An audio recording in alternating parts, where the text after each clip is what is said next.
ఉమ్మడి శ్రీకాకుళం జిల్లా పాలకొండలో నిర్వహించిన విలేకరుల సమావేశంలోని ఆదివాసీ సంక్షేమ పరిషత్ జేఏసీ నాయకులు 1/70 చట్టాన్ని ఖచ్చితంగా అమలు చేయాలని డిమాండ్ చేశారు. సుప్రీంకోర్టులో చట్టానికి వ్యతిరేకంగా దాఖలైన కేసులో రాష్ట్ర ప్రభుత్వం ఇంప్లీడ్ పిటిషన్ వేయాలని కోరారు. 1/70 చట్టం ఆదివాసుల భూములు, అడవులు, హక్కులను రక్షించే కీలక చట్టమని పేర్కొంటూ దీనిని బలహీనపరిచే ప్రయత్నాలను వ్యతిరేకిస్తామని హెచ్చరించారు.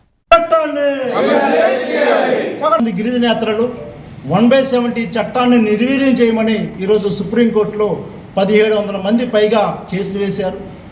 ఈ ప్రభుత్వానికి, రాష్ట్ర ప్రభుత్వాలకి మేము ఒక డిమాండ్ చేస్తూ ఉన్నాం.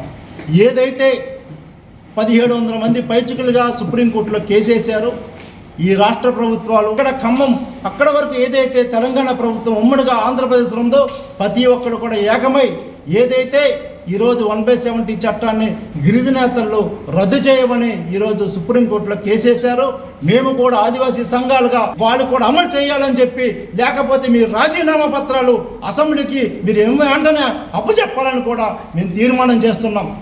అర్థం చేసుకోవాలి, ఈరోజు మీకు శ్రీకాకుళం ఏదైతే తప్పదని చెప్పి ఈ సందర్భంగా ఈ యొక్క మీడియా ద్వారా ఈ ప్రభుత్వానికి హెచ్చరిక జారీ చేస్తున్నాం. ఇప్పటికైనా ఆలోచింపు చేసి మా రక్షణ కావలసినటువంటి 1/70 గజెట్ చేసినటువంటి చట్టాన్ని తక్షణం అమలు చేయమని చెప్పి రాష్ట్రపతికి కూడా మేము రిప్రజెంటేషన్ చేయడానికి సిద్ధంగా ఉన్నాం. ఈ తర్వాత ఈ యొక్క విషయాన్ని ప్రతి గ్రామంలో ఈ ఐటీడీలు కూడా కనీసం ఈ ఐటీడీ పీఓలను కూడా ఏదైతే ఐటీడీ పీఓలు ఉన్నారో ఇన్ఛార్జ్ పీఓలతో అమలు చేస్తున్నారు. ఆ ఇన్ఛార్జ్ పీఓలు అమలు కాకుండా ఐఏఎస్ పీఓలతో అమలు చేయాలని